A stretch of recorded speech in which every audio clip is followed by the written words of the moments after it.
There is this whole genre of videos based on people reacting to things. So somebody might put on a Led Zeppelin song for the first time and just film their reaction. Today, we're going to do something very similar, except I'm going to look at furniture instead of Stairway to Heaven. Because honestly, I grew up in the 80s, and I have heard Stairway to Heaven hundreds of times. Maybe thousands. Literally thousands.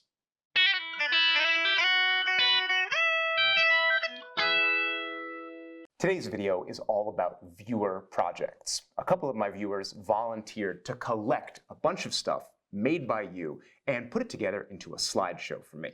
I have never looked at any of these before. I have no idea what's in here, but I'm really looking forward to it. Let's see what we have. Okay, up first is a collection of projects by Jonah. Jonah, I am not even going to attempt your last name. I would just butcher it. And what Jonah has done is put together a bunch of projects just directly from this channel. He's got the low Roman workbench made out of construction lumber with the little board jack that I designed. He's made a lovely small 6-board chest, a pair of milking stools that look fantastic, just made out of construction lumber, and he made my 1-board tool tote. And his looks really exactly like mine. He did a wonderful job. What I see in all of these projects is somebody who's probably a beginning or intermediate woodworker tackling some of their earlier work and just knocking it out of the park. I mean, Jonah, I assume you've only been woodworking maybe for a couple of years, and these are sort of beginner projects, and everything I see is clean and really well put together. You've just done a wonderful job. You're totally on your way. Next up is Modnar, who has made a wonderful copy of my advanced joiner's mallet. And there's a bunch of details here that I want to shout out. First, he's made it out of some sort of wood that I don't even recognize. It's got really dark grain. It looks very hard. Maybe it's just oak and he filled the grain. I'm not sure, but it looks wonderful. He's really captured the details. He's got the scooped curve on the underside of the mallet and those round flats at the top of the handle that give you so much control when you're doing detail work. It's really nice to see somebody do a project like this and execute the details so faithfully. He really understood it. I know that this isn't the point of the pictures, but you can see his workshop a little bit, and I love these details. You can see that he's clearly working on like a desk or cabinetry, and he has a machinist's vise with just some pieces of plywood as jaws. I love to see stuff like this because this is how I got started. I began the craft with just a cheap workbench with a metal base, and my first vise was a machinist's vise because I didn't even know that woodworking vices existed. And I was still able to use that setup to get so much stuff done. It's amazing what you can do if you just don't allow yourself to be stopped. And clearly, Modnar is somebody who doesn't have a lot of woodworking equipment, but he hasn't let that stop him from turning out a wonderful project. It's a great job. Now, this slide is just titled Northern Jeff's Dovetailed Tray. So I guess this guy goes by Northern Jeff, and it also says firsts in parentheses. So I guess this is his first try at making a dovetail tray. And Jeff, if these are your first dovetails, you are killing it, bro. These look great. I see that he's working in softwood, very likely white pine, and everything I see is nice and crisp. Now, if this were me, I would have done all 4 of them and then just turned the best one toward the camera. And if he's done that, that's just smart photography. Good job, Jeff. It's really just beautifully executed. I see smooth surfaces, nice rounded chamfers everywhere, gap-free joinery, and the joints have even been rounded over afterwards. That was probably even done with sandpaper or rasps or files, and I think that's a totally fine way to go about it because it led to such a good, crisp final project. I could see somebody serving food or drinks out of a tray like this, and not only does it obviously work, but it's a conversation piece. Hey, I made this thing. And Jeff is another person who's just really rocking the basic workstation. Small workbench. I see inexpensive tools. Again, just the way I got started. Making it work even when things aren't ideal. That little Irwin vise that's not great, but look, he's put a big wooden jaw on there. That's going to extend its capability. You know, Jeff doesn't have amazing tools or obviously a lot of workspace, but look at the quality of the work he's doing. It's always really impressive to see somebody getting it done without the fancy stuff. Nice job, Jeff. Okay, bear with me just for a second here. This is taking a minute to absorb. Okay, so this is Jason Lipmeyer's frame saw, and it's taking me a minute to figure out what's going on because I think he's done something incredibly ambitious here. It looks like Jason saw the video where I talked about mass producing this saw, CNCing out the wooden parts, and I had Blondie Hacks guest and machine the pins. It looks like Jason has basically duplicated what we did in this video.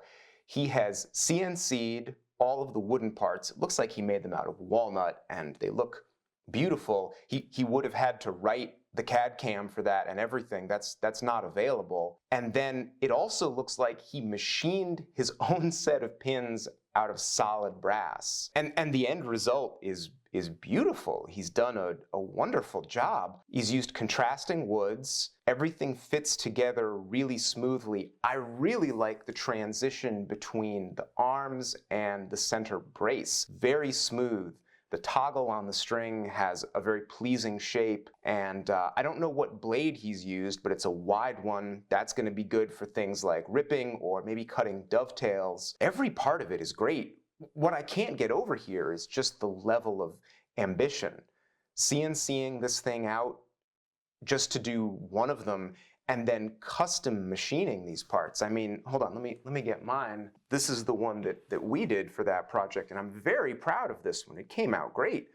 But Jason's looks, I mean, it looks significantly better than ours, probably because he used nicer woods like walnut. It's incredible to see somebody duplicate a whole process like this and be so ambitious with it. I focus on hand tool stuff a lot, and people probably get the impression that I'm not into CNCing or 3D printing or things like that. I actually love that stuff. I think it's fascinating, and I would get into it if I had more time. One of the things I love is when I see my viewers do stuff like this. It just impresses me with their ingenuity, and they're doing the things that I don't have time for, so it's extra fun. Jason, this is so impressive. Great job. This wedding organizer comes from my viewer, Tsani, and I don't know whether that is a lady or a gentleman, but I do know that the work it's very impressive. This is somebody getting into some more advanced work and doing a project that I mean, I've never even really touched on something like this. So we have a nice bit of casework. It's a dovetailed case with a dovetailed drawer inset into it. And then there's also a mirror in the top, moldings around the mirror, really beautifully inset hinges. I see those are skillfully executed, molding around the bottom. An excellent use of contrasting woods. There's a light wood there that might be birch and a darker wood that looks like walnut.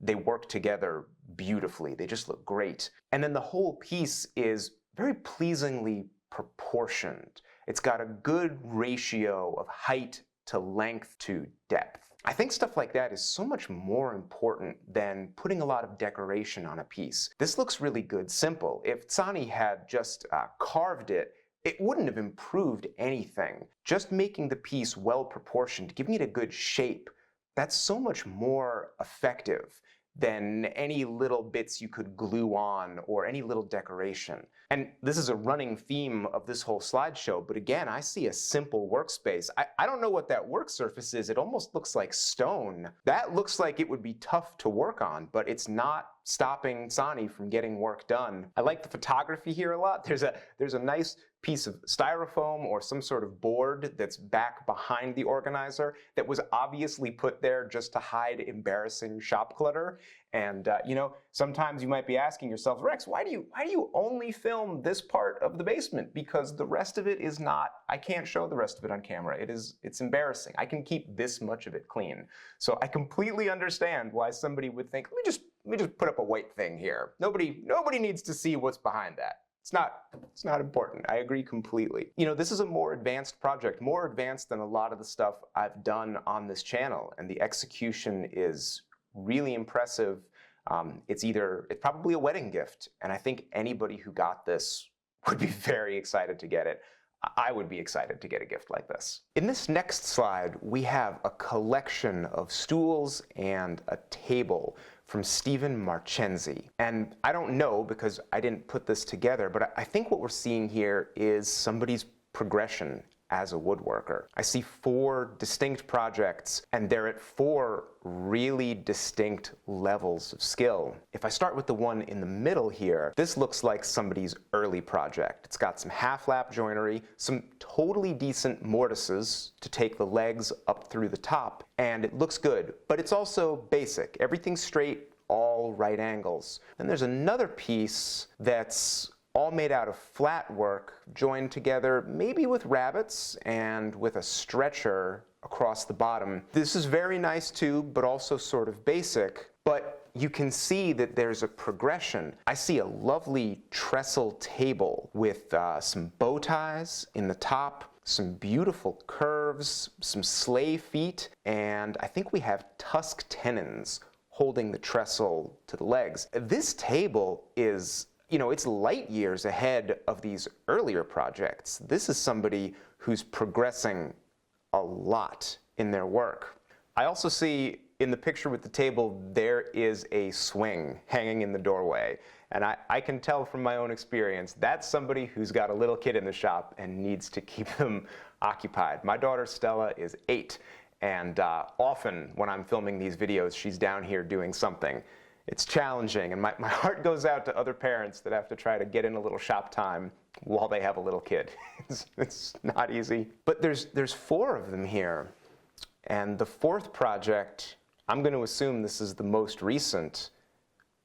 It's just really impressive. Again, it's a basic stool, but the construction is really advanced. It's a dovetailed seat into these wide plank legs, very confidently executed dovetails. And then the center stretcher pierces those board legs and is tenoned through. The stretcher has a beautiful curve on it. The legs have a beautiful curve that divides them into feet. There's an excellent use of contrasting woods. You can't beat light wood and walnut. They always go together. Also, those plank legs look like they protrude past the top at the corners, which adds a beautiful visual detail. I see a lot of originality in the design here. I'm sure it was inspired by something, but I've never seen a piece exactly like this before. And if I'm right, and these pieces show someone's progression through the craft, Stephen is moving along really well. Started out with quality, basic work, and now has moved on to some stuff that's almost fancy, but in an understated and tasteful way. It's outstanding. These projects come from Bill Briss. And we have here a lovely combination of shop projects and a wonderful piece of furniture. Let's start with the furniture. His bookcase that he's made, his mission-style bookcase, is excellent. He's picked spalted timber, probably spalted maple, for all the main components, and that figured grain looks beautiful. I love that he's offset that figured grain with unfigured pieces for the horizontal supports on the sides. Even though it's all pale wood, just that use of figured versus unfigured wood really sets the piece apart and gives it a lot of visual interest, again, without just pointlessly adding decorations. The overall construction of the bookcase looks very solid. The joinery is invisible, so I'm going to go with blind mortise and tenons for all of these parts. I'm a little curious how he attached the top. However he did it, it's obviously working well, but putting tops on is usually a challenge, and there's usually some problem solving involved there. Excellent details everywhere. I see rounded edges for comfort, but still crisp corners and straight lines with everything. There's just nothing to say about a piece of furniture like that. Someone's going to have that for a long time. I see that Bill has also tackled the famous roubo frame saw. This is Andre Roubo's frame saw that I believe is for veneer sawing and ripping. I've never built one of these myself, but I've been interested in them for a long time. He's done an excellent job. He even tackled those curved details in the ends. That took some carving. That sort of thing isn't easy, and he's made it come out great. Also, a wonderful photograph that's got that narrow depth of field. It's in focus close to us, and then it's out of focus further back, which also hides the shop mess. Very clever. I also see we have a Moxon vise here. People ask me about Moxon vices all the time, and they always want me to build one, and I'm really happy with my leg vise. I don't want another vise on top of my bench. I'm like the only woodworker who doesn't want one of these things. And you know what? I don't need to make one if people like Bill are making ones like this. Look at that tank he built. It's all hardwood, maple and walnut, can't go wrong. Beefy hardware all along the thing, big, wide feet so you can secure it.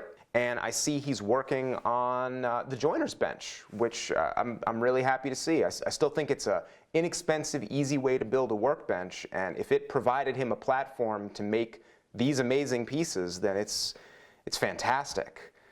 That Moxon vise, I mean, shoot, that thing looks like a piece of furniture. There's nothing else to say about it. It's just great.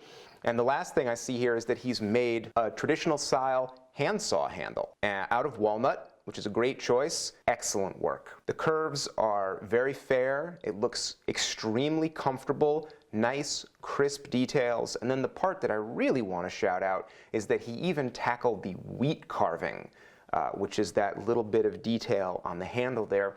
Wheat carving is really interesting historically. Here, I have one right here. So here's a really nice distant panel saw that I have, and I'll just put it up to the camera here so you can see it has similar carving in the handle. Companies like Diston used this wheat carving to show when you had one of their top-end products. What's funny is that they actually used basically the same metal for everything. They weren't really telling you anything with the wheat carving except we're charging you more. But if you were a higher-end craftsman and you wanted to show off that higher status to your clients or to other craftsmen around the job site, you would pick the saw with the wheat carving. It's always been a marker of an extra high-class tool. And what I see here is that Bill has learned to execute that carving, which I've never even attempted. It's never occurred to me. And he's executed it beautifully. All the details are crisp. And I think it's going to be pretty much the same thing for him as it would have been for an older craftsman if another woodworker sees that saw handle with that amazing wheat carving on it. It's just going to be a marker sort of his status. And Bill's status is somebody who's really a solid craftsman doing some high-level work, doing some things that I've never even attempted. It's great to see people do things that have never even occurred to me. The creativity is, I think it's the most fun part. Here we've got Jessica Kane's shop build. This is amazing to me. So apparently Jessica is in the same position that a lot of us are in. A lot of enthusiasm for the craft, but nowhere to practice it. Well, I guess she fixed that problem by building a shop from scratch. And that really impresses me. People are probably surprised to hear this. I'm an okay furniture builder, but I am a lousy carpenter. I've never built anything like this. I'm sure I could learn, but I've never had the opportunity to, and also I've never had the need to. I'm really impressed by people who can do carpentry to build a structure. This looks like a good shop. It's not going to be huge, but you don't need a lot of space. I mean, I'm working in like 8 by 10 down here, and for hand tool work, I find that to be just fine. So I think a shop like this is going to suit her beautifully. And it's really nicely detailed. There's that really nice cross-braced door that she's painted a beautiful blue color. Nice sloped roof is going to keep the rain off. Vents for some climate control to let the heat out. It's on a slab, so it's going to be stable. That looks like a great workspace. And you know, there is a lot of benefit to not having your workshop in the house. Mine is just in my basement, and sometimes I can't get far enough away from work because it's always here. I would love it if it were in another building somewhere. Sometimes it's good to have a little break from the craft, no matter how much you like it. I also see that Jessica has done a Christmas gift box in a beautiful style, kind of a shaker or an early American style. She's used these flat panels, flat recessed panels to make the front and the sides. They look wonderful. I'd love to see the construction details. I'm sure I can. I'm sure there's a thread about this. But It's really great the way it's put together, very well detailed. Again, very simple. The panels are divided on the bottom with some nice 45-degree angles to create feet, and that breaks up the composition. It helps it sit steady on the floor. The thing that I think is most impressive and most interesting is that Jessica has combined painted with naturally finished wood. You almost never see people doing it, but it's a powerful technique for creating visual interest. Many people don't like painted work. I love it. I think painted furniture projects look great. Again, things that have never occurred to me. It's never occurred to me to combine painted and natural finish. That looks like a nice pine top, which I'm gonna guess has been stained like a walnut and then clear coated over the top. The contrast against the white is perfect. That's a piece that looks handmade, but very confidently made by somebody who really knew what they were doing. Okay, now this one, again, took me a second to figure out. This is Martin Hartley's work, and he has built what's called a little pine bench, and it looks to me a lot like a traditional saw bench. You see me do a lot of my sawing on my joiner's bench, just using the vise.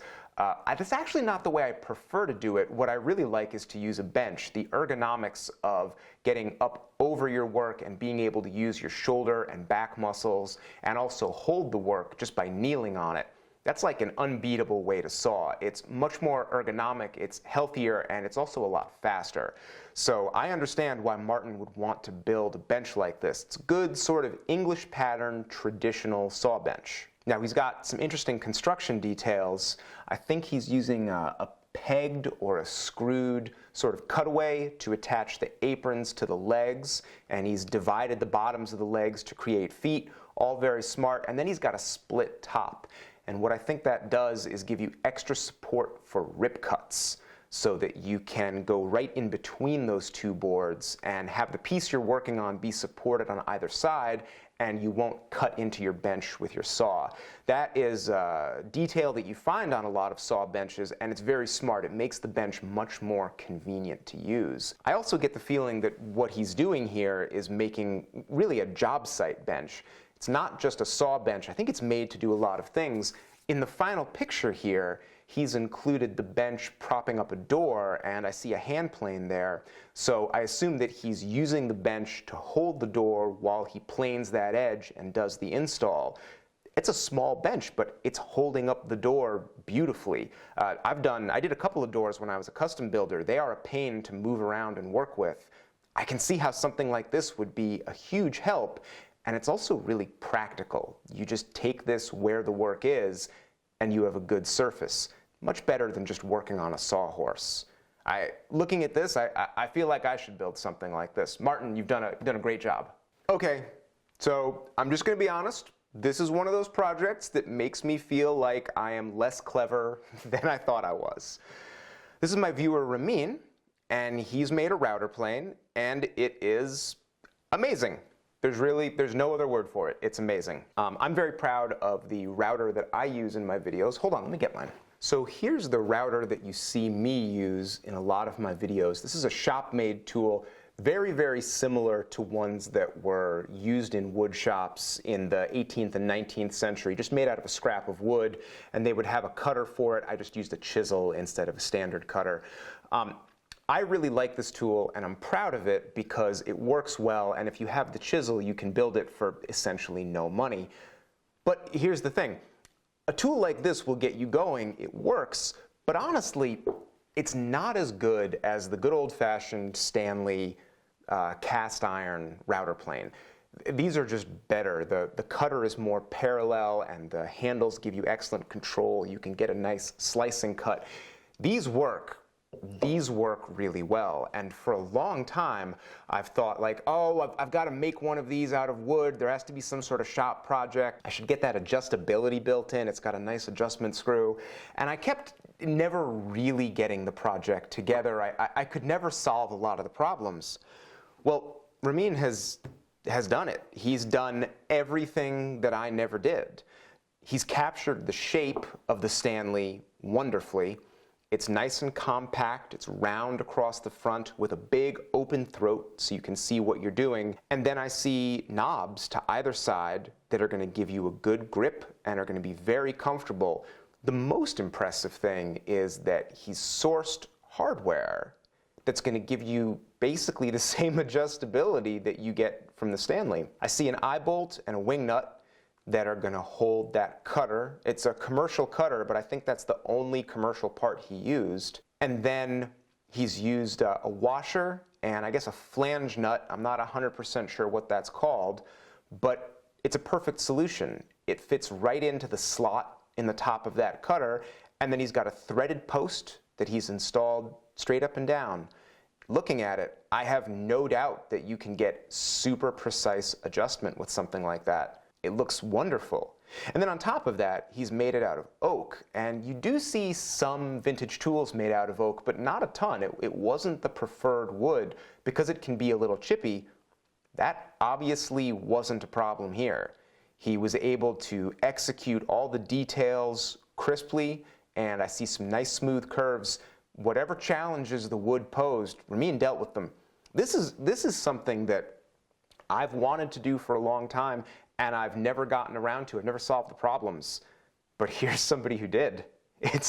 Man, it's really wonderful. Now, if there is one thing I love to see on this channel, it is a good tool build. I love to see some good shop projects. And here's Todd, and he has done two fantastic shop projects. I can see one of them is based on the laminated transitional plane that I made a couple months ago. Let me grab that real quick. Here's mine, and I made mine like a tri-plane or a jointer, and it's the guts of a Stanley metallic plane, and then you can make a wooden body for it. This allows you to make a plane in a size that you might not have, just using pieces from like a broken tool or maybe an inexpensive one. And Todd has done exactly that, but instead of making himself a jack plane or a big tri-plane, he has made an elegant, neat little smoothing plane. Looks to me like maple, which is an excellent choice, very hard and close grained. Again, bringing in that walnut, because maple and walnut are always good together. So we made the tote out of walnut, excellent contrast. Also, walnut just feels nice in the hand. He's also oriented the grain properly on the tote. I see people get that wrong a lot of the time. They put the grain vertically, which isn't going to allow for seasonal change. This way, all the seasonal change in that tote right here, that's all going to be up and down, and it's not going to change the depth or the length of it, and so it won't pop out of the mortise. That's why the grain is usually oriented horizontally. It's to allow for seasonal movement.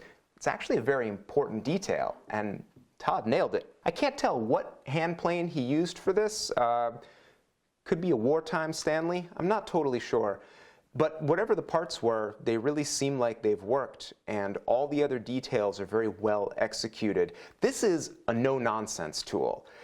Everything looks good, everything is smooth and clean, but it's very unpretentious. There are no extra elements, nothing he doesn't need, nice wide throat to eject the chips. This is a tool that somebody built for work, not to just sit on the shelf, and that is something that I really like to see.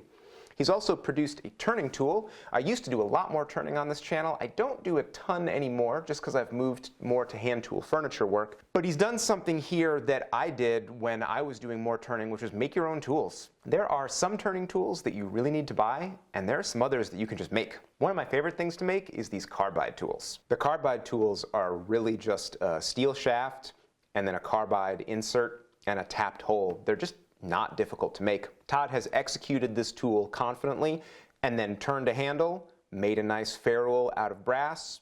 The whole thing looks great, and I bet it works wonderfully. This is somebody who's saving money and making tools they're probably going to use the rest of their lives. Excellent work, Todd. Next, my viewer Brian has made a roubo workbench.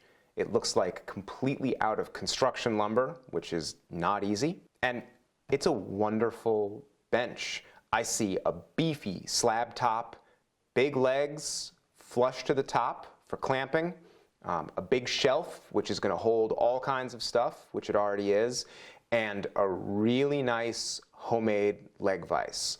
Large, good details, excellent capacity. That's going to be a good vise. And I can also see that he's made his own crisscross mechanism, which means you don't need a parallel guide or a wedge like I have on mine. That crisscross keeps the top of the jaw parallel at all times with nothing to adjust.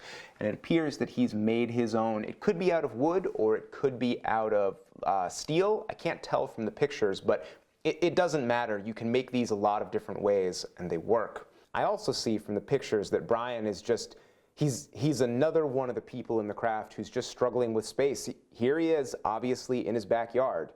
And I see that bench is on casters, so he's probably rolling it into a shed or under a tarp every night. I mean, my God, somebody's built a roubo in their backyard, somebody who doesn't even have a shop.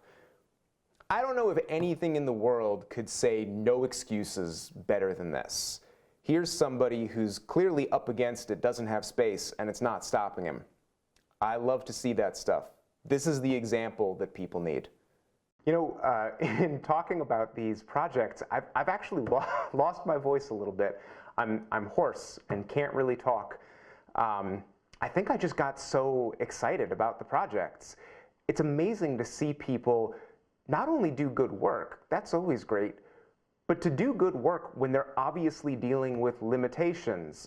Small space, no space, not the best tools, kind of a dirty space, like things that we all deal with. And everybody lets those things stop them. I have let those things stop me sometimes. But I think these projects show one thing. It's that you can get it done if you're just creative and determined. That's what all these people have in common. They just didn't let their limitations stop them, and they made great pieces. They were so exciting to see, especially exciting to see people making tools, because that is going to get you past the no money problem, which I know a lot of people have. And when you make your own tools, then you can get on with the projects that you want to do, and you can build the furniture that you want to build, and you can't tell yourself, oh, I can't do that until I have this. So it's wonderful to see. I know on this channel I talk a lot about my patrons and how important they are, but a part of my Patreon that you might not know about is that we have a discussion forum. By far the most polite, welcoming, friendly discussion forum you could possibly ask for. Everybody's nice. Everybody is very focused on beginners and helping people and encouraging each other. That's where all these projects came from. They all came from viewer projects that were shared on my Patreon discussion forum. And I have to give a big shout out to my moderators, Ethan, Will, and Nick, who picked all these projects and assembled this PowerPoint for me so I could look at it. You guys did a great job, and you're also doing a great job running that forum and keeping it running smoothly. If you're watching this video, you might want to be a part of that and get in on that amazing forum, and you can check that out at patreon.com/RexKruger. I usually say a lot more things about Patreon at this point, but I feel my voice going even more. So instead, let's just cut it off here. I'll see you next week. Thanks for watching.